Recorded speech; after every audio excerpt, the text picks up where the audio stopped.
Hello, everybody. Welcome to the SuperCoach AFL official live team show. Al Paton here, joined by Matt Forrest for round 17. And there's no more buys, Matt. We can just talk about 9 full games. Best 22 is back out of 23 players. If you get 23 in SuperCoach, I know some people have 23, 24 primos. Some of us scraping to get the numbers up. And there's a few interesting names in and out this week in the teams, which will add to that. But start off with a good game tonight too. Just waiting for the final teams and the subs to come through on that one. But how are you feeling about a full round of footy again?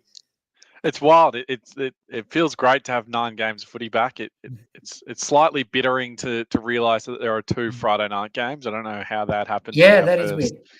It was almost like we soft launched a full round of footy. The AFL didn't think the public was ready or prepared to be able to sit on the couch and watch 9 games of footy back to back to back again. So slight dampener there, but I'm sure I'm probably one of the only people who's really that worried about it. It's good to have the last 8 rounds of footy ready to go.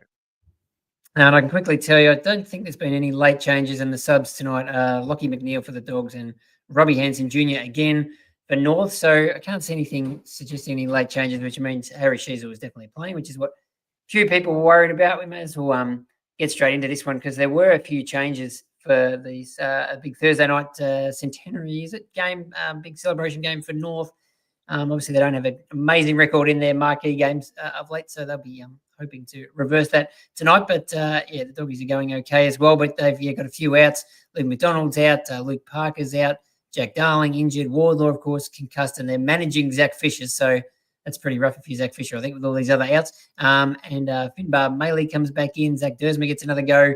Bailey Scott, Will Phillips, and Cooper Harvey. So a few the younger sort of fringe midfield types come in. Sheezel named on the ball, I guess, maybe with Wardlaw out, Parker out. You think that should give him a bit more time. CBAs maybe could go up a little bit, and maybe a little bit extra ball down back too for the likes of Caleb Daniel and Colby McKercher as well, with Luke McDonald not playing. And the Dogs, they had a few changes as well, but nothing that's sort of too SuperCoach relevant with Sam Davidson. I don't think anyone's still got him. He's out with illness. Buku Kamas dropped. James Harms out with illness. So Riley Garcia comes in for his first game of the year, and Caleb Poulter gets another chance for the Doggies. But anything there that jumps out at you? No, nothing really. It's obviously the Sheezel being named is the big one for a lot of people.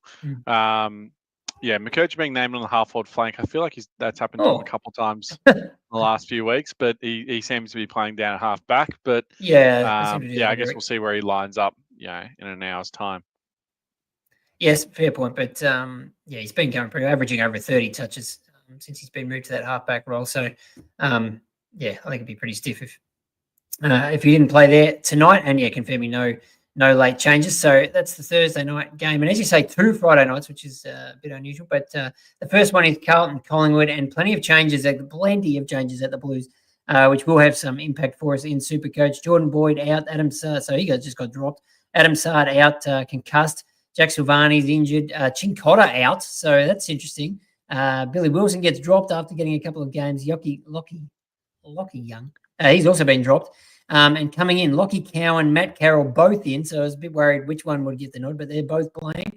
So Matt Carroll, that gives me an extra someone on the bench at least. Ashton Moyer comes in after kicking a few goals in the VFL last week. So did Francis Evans, scored about 150 SuperCoach in the VFL. So he's back in. Harry O'Farrell back in. And Mark Pitternet, your mate, comes back in to lead the ruck potentially. He's listed last on the bench. But, that's interesting if you got Tom De Koning in SuperCoach. And just quickly looking at Collingwood, they've had a few changes as well. Charlie Dean out. Ed Allen is ill. Charlie West, a bit unfortunate for him. I think he's out for about 6 weeks after coming in last week for his first game. And Steele Sidebottom is sick as well. He's out. Braden Maynard comes back in. I haven't seen him for a while. What's Steele's name? You'll have to tell me. I'll look that one up. Tom Mitchell. Yeah, Roan. I knew it was something interesting. Tom Mitchell. Now there's an absolute name from the wilderness back in, and Will Parker gets another crack for the Pies. So, plenty of interesting moves going on in both teams for this one. Take a breath, Al. Relax. The changes are done. A lot of changes. 10 changes for that for Friday night's game. I think, 7 of them or 6 of them are unforced, really. So, a lot of movement there. It'll be interesting to see where Carlton lines up to Koning. Obviously, still no Mackay. Hudson O'Keefe is out with injury. They don't really have a second fiddle to play alongside Kerner. I guess McGovern's sort of playing that tall position, key forward role at the moment, even though he's more of a back, but he's doing okay with it.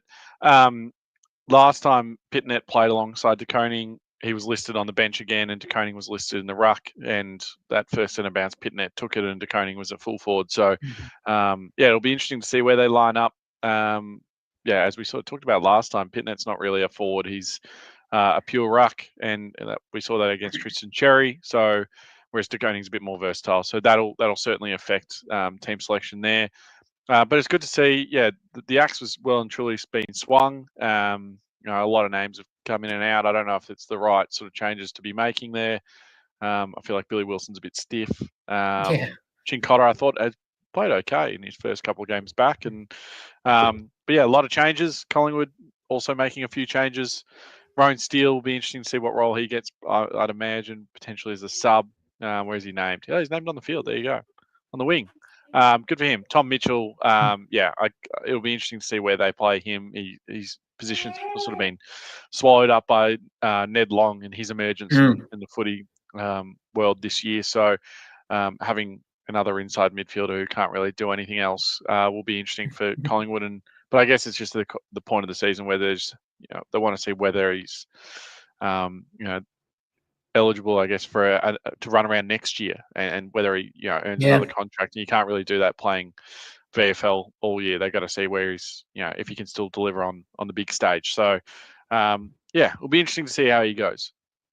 That's big watch on that. And we'll get to captains a bit later on, but no Chincotta brings Nick Dacos very firmly into the frame, I would have thought. We've got what order we got the games. Here we go. The second Friday night game is West Coast versus GWS. So it starts about 45 minutes after the first one. So, not quite exactly sure what the AFL was going for here. But one change at the Eagles, Malachi Champion comes in for his first game. And Jaden Hunt has been dropped.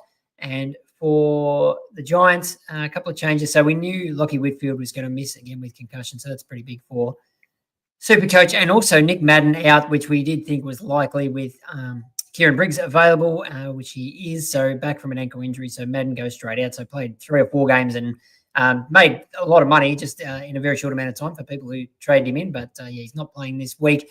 Briggs is back. Grzuski's back. And James Leake is back now. He's on the bubble, I believe. I think he played, is it round 1 and 2? And we haven't seen him since then. So if anyone's held on to him for all this time, you've got an extra player this week. Not even round 1 and 2. Opening round and round 1. There you go. So he played one game of SuperCoach scoring footy. Obviously, the score counts towards his price changes, but his price hasn't changed. We haven't seen him since that demolition of Collingwood way back when. Remember that? Everyone thought the Pies were done again. The overreaction that everyone had. It's good to see him back. We sort of knew that Briggs was going to return after the bye and would force Madden out. We hoped that Madden would hang on to his role for a couple of extra weeks, but unfortunate for those who traded him in and took the punt and tried to make a bit of cash. But missing out there. Grzuski in is a good one. I like him as a player. Hopefully he can get a decent run at it. Yep. Then the order seems like we're not necessarily going in chronological order on here, but the next game we've got listed here is the Saturday game, Geelong versus Richmond. So I think it's about the 4:00 game down at the Cattery. No changes at the Cats there, travelling pretty well. Richmond, on the other hand, so Sam Lawler comes back in, which is good for them. Tom Sims gets a game with some other tools missing, and Maurice Rioli Jr. comes in, one of my favourites, and did. There's some highlight of him going around from last week's VFL game where he's been getting a bit of centre square time, where he won a centre clearance, bounced it out of the middle, and then roved the pack in the forward line and kicked a goal. So hopefully he can produce something like that at senior level. He hasn't done much of that for a little while at the top level, but I like what he brings to the team. But out goes Tilly Green, who's sort of been that small forward for most of the year, but hasn't done a whole lot. Tom Lynch, of course, we won't see him again for a while. And poor old McKelty Lafau did a calf on his first game back from an ACL, so he's out for a few weeks. Pretty bad luck for him. But again, sort of SuperCoach-wise, there's not a lot of interest in the Tigers this year, and the Cats unchanged. And as I say, when we get to captains, I'm sure there'll be some talk about what they can do at home against the Richmond team, which has been giving up a lot of points in the last few weeks. Yeah, and you're the Richmond man, so I want to ask you, Steely Green, stiff to get Mm. dropped? I feel like he's been pretty good.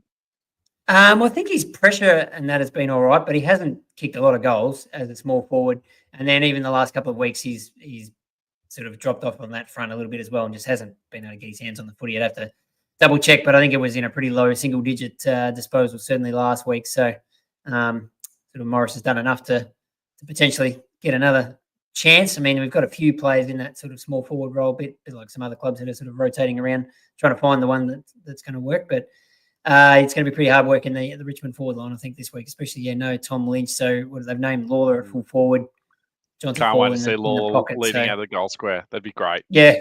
Real Well, Dustin Martin vibes. Just, yeah, exactly. So good. Hopefully we get a little bit of that. And Jasper Elga's the other one, the other small forward who playing. So this will be his third bubble game, I guess, in Supercoach. You're probably not going to go there, but he actually did a few nice things, kicked a couple of goals last week. So, Tigers have some high hopes for him from last year's draft. But jumping to the next game, which is, I think, a Saturday night game, Brisbane versus Port Adelaide, and a couple of changes at the sort of on the fringe there in Brisbane. Darcy Gardner, Callum Archie are in. I think that's good for my my draft team. I think they're both in there in the squad. And Brucey Revel and Will McLaughlin go out. And for Port, they've got Lukosius gets. Is this his first game for Port? No, it's his third game. So he played round 1 and 2, and that's when he fractured his kneecap. That is a long time ago. And Ollie Wines is back from injury. And so poor old Manny Liddy goes out. So he's been okay. Last couple of games, sort of, I guess, did his job potentially during the bye rounds for a few Supercoach teams. But no bench cover there in the midfield if you were relying on Manny, unfortunately. But you never know, he might get another crack at some stage. But it's a pretty lopsided round. But this is one of the games that you think, well, I mean, it's at the Gabba, isn't it? But, Port's been going okay lately. Could they challenge the Lions up there? I don't think so. Brisbane. I'm trying to make it interesting. Brisbane's coming off the bye, so they should theoretically be refreshed. Port Adelaide obviously had the game against Carlton last week, which was a very strong win, but I don't think that they were overly fantastic. I think it was more of a case of Carlton being very poor than Port. But who knows? Mitch Georgiadis, if he kicks straight, he could really lead them to a really good total, which I know at the Gabba the Lions are usually very good at the Gabba, but their record this season hasn't been, they haven't been absolutely demolishing teams. So there's a chance, I guess. Who knows? Probably not, but we'll see. Yeah, fair. I suppose the other name in there that we should mention, the big one, is Jason Horne-Francis. So he did get subbed out in their last game, and there was talk he had a sore shoulder still. And Ken Hinkley did say after the game, look, this was just sort of precautionary. We're moles in front of Carlton, and he probably didn't put it in those exact words, but can afford to give him a bit of a rest. And I think they had a longer break coming into this game. So just to give him that extra little bit of a break. And he has been named, so that's the good news, and also named in the centre. So Ken did hint that in the back end of the year, they wanted to try and give him a bit more midfield time, which he basically hasn't played at all since he's come back from that hamstring that he had. So, for Horne-Francis owners and Supercoach like me who copped it last week, hopefully he can repay it a little bit this week with some more midfield time and give us some good numbers in this game. And for the run home, so Essendon playing Gold Coast also on Saturday. So we sort of thought Essendon might get a whole bunch of ins this week, and then they've had some more injuries, even to guys who were already out injured. But they've got a few ins anyway. Sam Durham back from suspension. Jordan Ridley back is good for them. I think it was a hamstring that he had that was out for a while. And Todd Goldstein comes back in. So poor old Vigo Vicentini just got absolutely annihilated by Luke Jackson in his one AFL game, and he's back out again. Darcy Parish was one of those injuries, so he's out again for a while. And Matt Guelphy has been dropped. And for the Gold Coast, just the one change. Jared Witts has been managed, and Ned Moyle gets another crack in the ruck. So I know poor old Abs Magic, the squad father, has Jared Witts in Supercoach, so it'll be a big blow for him, but I don't think he's in too many other teams. And I suppose the other news from Essendon from a Supercoach point of view is that sort of the popular rookies, Angus Clark is there on the halfback plank, and Zach Johnson's the other one who had a quieter game last before their bye, but he survives as well, named on the bench. Yeah, it was a funny one with Goldstein coming in. They've obviously brought him back to combat with Jared Witts, who's been managed. Ned Moyle's in, so it's probably would have been a good week to give Vicentini another run at it and see how he went. I thought, I know that he got smoked by Jackson pre-bye a couple of weeks ago now. Like Jackson's numbers were off the charts, but I outside of that, I thought Visentini held himself in pretty high regard. Competed well, threw his body on the line a few times. He had that he got absolutely crunched in that like the goal saving. I think it was like a tackle or a spoil type action in the third quarter, and got assessed for an HIA, but came back on, and I thought competitively was pretty good. So I'm surprised they didn't give him another run at it, even if it was as a dual ruck setup. So I'm not saying there will be a late change, but I wouldn't mind seeing a late change and bring him in for Goldie and give Goldie another week. But I think that's just wishful thinking there.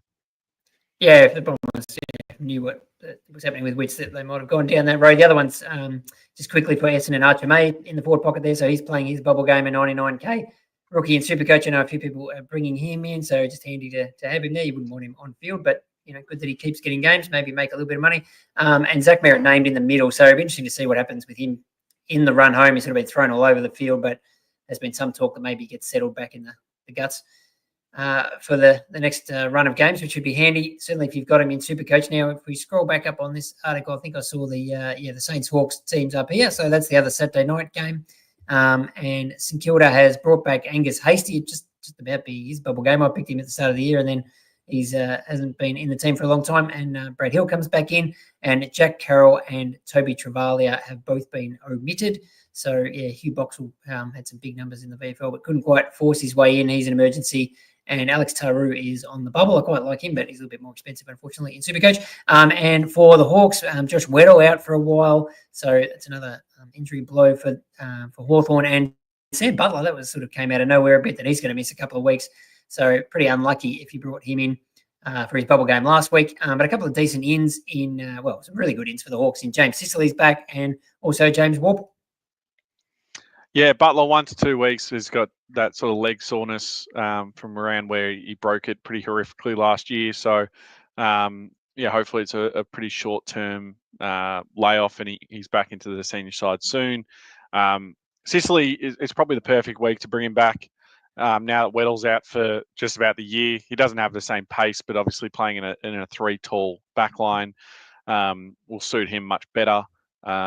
Scrimshaw is still sort of toiling away in the VFL a little bit. He'll play there this week on managed minutes as he comes back from that hamstring scare. So it'll be interesting to see what they do with him when he's fit and ready to go, and if they do play 4 talls. Another one to note is Mitch Lewis and Cal Shadir. Another game in the VFL. They're getting close to getting ready for to put pressure on senior selection. So I'm surprised that Deer didn't break through for a senior game and replace Max Ramsden. But I guess you kick 3 goals in the AFL, it's hard to get dropped. Yeah, fair. But a couple of names on the fringes ready to come back, even though they've lost a couple as well. We have to scroll down to get to the Sunday games, which the first one we've got mentioned here is Adelaide and Melbourne, which I think might actually be the second one, but never mind. And just some ins here for the extended squad for the Crows: Zach Taylor, Hugh Bond, and Chris Burgess, who's been kicking a heap of goals in the sample, come into the extended squad. And for the Ds, they've actually made a couple of changes. Blake Howes and Harrison Petty both out injured. Jake Lever's back after his penance in the VFL. Van Rooyen, Jack Billings might nearly be the first time we've seen him this year, I think. Tom McDonald and Adams gets another crack as well, potentially. But, again, nothing super relevant for SuperCoach there, I don't think. No, not really. It looks like Jake Lever's been named on field, so he'll make his return. I don't think – Jed Adams could get a debut, but I don't see them playing ball down there. So it'll be I don't think – I don't know. There's not really much SuperCoach stuff going on here, I guess. Petrarca in the middle, Oliver in the middle. Good to see. And Cozzy Pickett in a forward pocket. Get him in the middle. Yeah, go on in the ruck. Yeah, that's all we breaking news. Go on in the ruck. Yeah, exactly. And the other Sunday game, which, as I said, I think is actually the earlier one, is Sydney versus Fremantle. Which that's probably the next other one in the round that's maybe a little bit trickier in terms of tipping, and a few changes here too for the Swans. They've lost Aaron Francis, he's suspended. Dane Rampy's injured. Tom McCartan comes back in. Joel Amati, Joel Hamling, Riley Bice is named in the squad, and Pete Laddams as well, but they sort of like to name a bit of a backup ruck for the Sunday games. Matt Roberts named on the extended bench, Sheldrick as well. So, there's a couple of guys there that are probably ready to go. If you still have them in Supercoach, you can find a way to trade them out. And of course, that was about as unlucky as it gets. Fife named the sub, and then he gets injured in the warm-up at half-time last week, and now he's going to miss about a month, I think. So, it'd be interesting to see what happens with him. I mean, presumably, if they make finals, is he part of their plans? Maybe he's the sub, try and use him somehow. But, anyway, interesting for him. Alex Pearce can come back after missing a few weeks. Jago O'Meara the same. James Aish and Jeremy Sharp also named in the squad for Freo. Yeah, it was a stiff one for Fife. There were a lot of question marks over why he wasn't being used as a sub, but obviously came out later that he's going to miss a couple of weeks of footy, so a bit disappointing. But once again, not a whole lot of Supercoach relevancy here, I guess. Everyone who's named in position, there's no surprise omissions or anything like that. Alex Pearce to return to the side has been confirmed, so that's good. But yeah, pretty boring, to be honest. Hopefully, we can see Neil Erasmus. He's getting some midfield minutes. It's sort of starting to build up a little bit, so hopefully he can sort of keep going. I know there's been a lot of talk about him potentially leaving at the end of the year. But if he keeps getting these midfield minutes, maybe he stays. He's actually turned out to be a pretty decent pick in Supercoach. I think he was the sub in his bubble game, so a lot of people decided not to go there. But anyone who did, he's actually made a decent amount of money in the end. I mean, the other one in Freo that's causing a bit of angst for a few people is Shai Bolton. I don't know if you've got him in your team. I didn't go there, but would you be looking to move him on if you could, if you had him? I didn't pick him up. I was sort of tempted when he had that non-injury affected game of about 5 and then a couple of tons after that. So I did get a little bit excited by it, but then I just thought to myself, I can't put my faith in a small forward playing in the midfield. Same with Cozzy. I know that they're scoring well, but I didn't go there. So I actually wouldn't have an idea on what he's scoring at the moment. So you'd have to fill me in. Oh yeah, no, since basically that time, it's not great. Like bunch of 70s and 80s maybe. I'm an expert. This is why I don't pick him. But yeah, you're right. It's an interesting lesson maybe for next year. Like you get sucked in all the time by the extra sort of CBAs and midfield time, and even someone like Isaac Rankin obviously has put up some good scores this year. But now that he's gone back to basically playing 70% in the forward line, it's much harder to score. So that's probably something we can try and think of maybe when we're picking guys for next year, because there's not too many more selection calls to make for the rest of this season for most of us anyway. But that is the 9 games. Unfortunately, the Sunday ones aren't super exciting, so we'll see what happens as it all plays out. But we'll get into, I think all the captains are really going to be sort of piled in the early part of the round, and we'll get into some captains talk very shortly. But first, we do need to talk about our best bets for the round, powered by Better. And I do need to hand over to you, Foz, because you need to crow about your pick last week. I just missed out. I think I had the Suns to beat Melbourne, and Anderson and Rao to both get a stack of the footy, and I got 2 out of the 3, but Anderson copped a bit of a tag, which I should have potentially seen coming, but you nailed yours. Yeah, I was pretty happy with mine. There wasn't anything that was overly exciting to it, but after a couple of consecutive losses, I thought let's go back to the drawing board, do what wins, and Port beating Carlton, Hawthorn -30 over the Roos was an obvious one as well. And then the most nervous one was the shortest price, which was Freo to beat St Kilda. So it took until the last quarter for them to really pull away. But we got there. We're going to take our winnings and we're going to double it and give it to the next person. We're going to take another three game or 3-leg multi we're going with. Bontempelli 25 tonight against North Melbourne. You might get some attention from Will Phillips, but the last time Phillips played against the Western Bulldogs and tagged someone, he actually tagged Adam Treloar over Bontempelli, and Bont had 35. So he might cop some attention, but I'm also expecting a bit of attention to Ed Richards, his running mate. So there's that.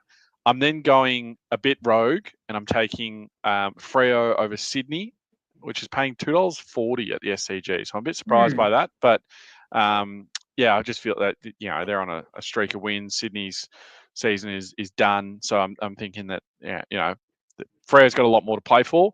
And then the third leg, I'm taking Collingwood minus a goal. So to win the third quarter over Carlton by more than a goal. So Carlton's the 17th best, so the second worst third quarter team in the competition, and Collingwood's the best third quarter team. So surely they can clear a goal, and that's paying $8. Whoa, okay. Tell me I like that's that a good lot. value. That's great value. No, that's good. Well, I had something like stupidly complicated, but I'm going to just forget all that, especially given that in light of what you've just come up with. And I'm just going to double down on Noah Anderson because he missed out on the 35 last week, but even when he was getting tagged, he still had 27 touches.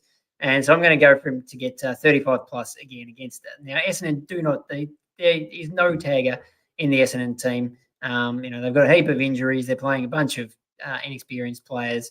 I suppose Merritt will probably play through the midfield. I suppose Durham comes back in, doesn't he? He can potentially do a bit of a run with, but you get $3.30 on Anderson for 35 plus. He's done it sort of 3 out of his last 5 games, so I reckon he can get that again against the Bombers on Saturday. What's gambling really costing you? For free and confidential support, call the number on the screen, 1-800-858-858, or visit the website gamblinghelponline.org.au. Now, we have a few questions here, and we'll probably touch on captains with those as well. But I think very heavily weighted to Thursday, Friday, probably into Saturday games, captaincy-wise. We looked at those Sundays. There's not a heap there unless you want to use a Gawn or maybe Jordan Dawson type as a bit of a backup. But, anyone in tonight's game jump out at you. You're backing Bont to go well. I think his last 3 scores against North are all massive, even though obviously he was pretty disappointing last week. Cherry against English, who just gave up about 180 points to Grundy last week, is another potential option. So would you be looking to use the VC on the Thursday night, Foss? Yeah, I'd probably be leaning toward Bont over Cherry, I think. I know that there's the potential to tag, but last week, I can't remember who it was, who played last week early in the round. I went one way with I went De Koning over like a Butters or a Rosie last week because I just thought the matchup was better. And then obviously when a team gets absolutely spanked, it's hard to score points. So that's where I'm a little bit worried. Maybe North do win, but I'm going to go with the heavy favourite team and go the Bulldogs. And I think Bont for the response is probably the better bet than trying to rely on Cherry, who I don't think has been well held this year outside of that Carlton game, but he's still a chance to score 150. Who are we kidding? We'll see how we go. But I'd lean Bont. I think, Ed Richards could potentially get the tag. Bailey Dale's also another good one. North Melbourne give up some points to half-backers. But that's probably the 2 that I'd lean with on tonight's game. But you're right, there's a stack of options across the ground. Looking at Friday night's game, obviously no Chincotta means Dacos is absolutely in play. I wouldn't touch anyone at Carlton. De Koning is sort of irrelevant with Pitnet in the side and also coming up against Darcy Cameron. And then looking at Saturday, Smith or Holmes against Richmond makes so much sense as your fallback captaincy option. You spoke about Anderson. Rowe's also a really good option at Gold Coast. And then looking into the night game, you've got Ashcroft, Neil, Dunkley at home against Port Adelaide. Rose and Butters are both in pretty fine form as well. So, plenty of options across the board. Yeah. I just think, that Saturday night game, Richmond-Geelong, down at Geelong. Richmond's given up. I think I added up. It was 22 players have scored over 100 against Richmond in the last 3 weeks. Bond 177, obviously the absolutely massive one, and plenty of sort of 120s, 130s in there. And, those 2 guys are just the style. Richmond's, they're giving up points to everybody really, but midfielders, sort of wingers, halfback types, absolutely going to town. So, I can see those 2 both putting up huge scores. It's pretty hard to pick between them. I think either of them are potentially really good picks, but I think pretty much guaranteed Bailey Smith will have, probably 40 touches. It's just a matter of how he uses the ball, whether he sort of scores 120 or 150 SuperCoach points. And, Holmes has been in unbelievable form lately. So, love both of those guys. And then it's just a matter of, because I don't really have anyone after that I'm super confident on. I mean, Backscorn's always pretty reliable backup captain, but Riley O'Brien's not the easiest opponent for ruck scoring. So probably means, using one of those cats as the captain. That means a VC before that. And then, you've got Bond tonight, Cherry, and Dacos suddenly, 150 and 130 in his last 2 games and probably no tag. And Carlton's, a bit of a rebel. We're allowed to use that word. So, he's definitely an option as well. At the moment, I do have the VC on the Bond, but it's sort of just, old habits. But, you could definitely see him having a monster against North tonight. So, yeah, plenty of good options. Get through a couple of questions quickly before the game tonight and before we sign off. So, Mo here saying he's ranked in the top 800, so he's going extremely well. Would you be worried about Sheasel? He's got 5 trades left. Would you potentially trade him out? So, obviously, maybe a little bit of an injury worry this week, but something just tells me if you trade him out, you could regret it. Like, he's the sort of guy who could come out and score 120. I don't know why you're taking advice from us if you're ranked top 800. Personally, what are you doing here? I wouldn't be trading him. I think that especially with only 5 trades left, there's still 8 rounds of footy. I wouldn't be wasting one on trading a guy who's might be hurt, but is still definitely playing. If he was out for 2 to 3 weeks, then absolutely pull the trigger, get rid of him, move on, and go to someone else. But he's not missing a game at the moment. He might, down the line, and then it's a different discussion. But at this point of the season, I think trades are gold, and you hold him for dear life. And if you're able to loop him with, if you've got a Tom McCarthy on the bench, you can move McCarthy onto the field as long as you've got a donut who's on the bench as well. Like whether it's, it could be, I don't know, Campbell Gray, it could be Toby Travalia, someone like that. If you're top 800, you know what I'm talking about. I'm not explaining myself well, but play Sheasel as the emergency. If he scores 100, then you just put someone else on the bench and replace him with Travalia or a donut, and then you obviously get the emergency score instead. So there's that, but it's also best 23 at the moment, or best 22 scores out of 23 players. So one poor score is not the end of the world. I wouldn't be wasting the trade. Yeah, no, I agree with that. And what about Katie's got 5 trades as well, but she's got Elijah Hewitt at F6. So a little bit of a different situation if you've still got a rookie on the field in one of your sort of starting spots.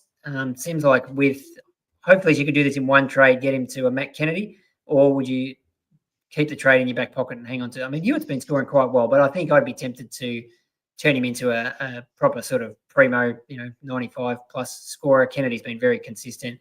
And 4 trades, hopefully that's okay. But I wouldn't be using any more for a while.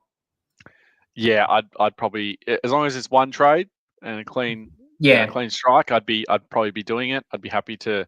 I think Kennedy's been uber consistent this year. He's not top line, but it's hard for him to score below 95, which is great. So I'd say make the move and get him in, and then just be pretty happy with a almost full team and just hold those 4 trades. Isn't it great that McCarthy's part of a full team? He's a 23rd premium. It's amazing. He's 99. Earlier in the week, I thought, if Sheasel was potentially missing, and for those who've got Whitfield, like that works out really well if you've got him on the bench. But with everyone else playing, it's sort of a waste having him there. Yeah, you just use him on the field. He's certainly sitting in flex for me, so I'm pretty happy with that. Neil for Bont. I mean, I guess it depends how many trades you've got left, but you probably wouldn't do that. I mean, Bont scored 60 something last week. He scored 2 60s in the last 3 weeks. So Neil could definitely finish the year strong. So again, I guess it depends how many trades you've got left, but I probably wouldn't do that. Yeah, I'm in a similar sort of boat. I'm not doing it. I wouldn't do it. I don't think. I think it's just a bit.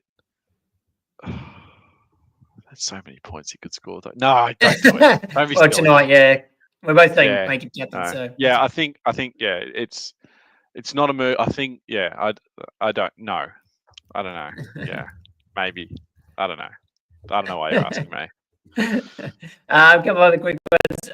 What have we got here? Thoughts on Joel Frazier versus Dylan Moore as a replacement for Matt Roberts. Now, Dylan Moore has actually put a couple of good scores together. Could you trust him? I'm just looking up how much Roberts has gone down to. He's 445, so that's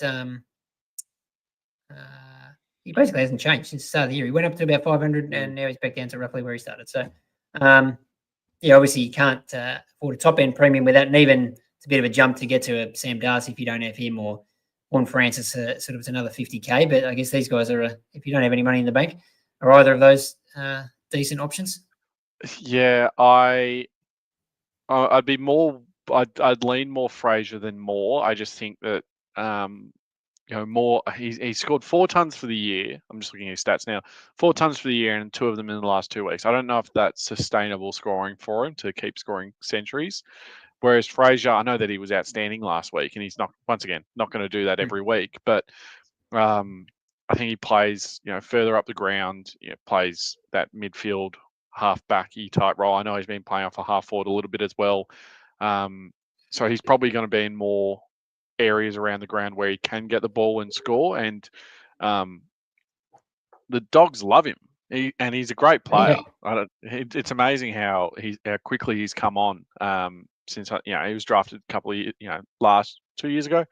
I think so. Played a handful of games last year and has just exploded this year. But more recently, rather than the first half of the year, he was pretty good. But he's taken it to another level since the midpoint of the season. So I'd be leaning Fraser. I don't know if I love either of the options though, to be honest. Yeah, I think that's fair. Well, Roberts is a bit stinky at the moment. Couple of quick other captain suggestions before we sign out. Stuart going a bit rogue, thinking of putting the VC on Sam Darcy tonight. Could he go huge against the Roos? I mean, he could. It could happen. Oh, yeah, he could kick 15 goals. He could. And Brody's. Don't think so. No. In. Good research from us. Don't remember seeing his name. He's not in. Oh, yes. VCM. Get him. He's going to be playing on Will Dawson. He's going to kick 400. And Brody says he's talking about Bont Dacos. We mentioned them. Tom Green against West Coast, another good option. Lockie Ash now. He could absolutely go to town against West Coast. No Whitfield. Yeah, wouldn't shock me at all if he had 35 touches, 130 plus SuperCoach. So he's another one to throw into the mix. But I mean, all of those guys I reckon are probably going to score 130. So really just take your pick. If you've got all four of them, you don't need to worry about a VC, mate. You are flying. Yeah. Yep, I agree with that. All right, we'll leave it there. Thank you, Matt, for another great week of teams. I'm actually going to be away next week, but I'm sure we'll have some big names, potentially, or some of the biggest names in SuperCoach here to talk about the teams, and including Foz, of course. He'll be back. Good luck, everybody. Enjoy the footy tonight. Good luck with your trades this week. Matty, thanks again. Thanks, mate. Talk to everybody soon.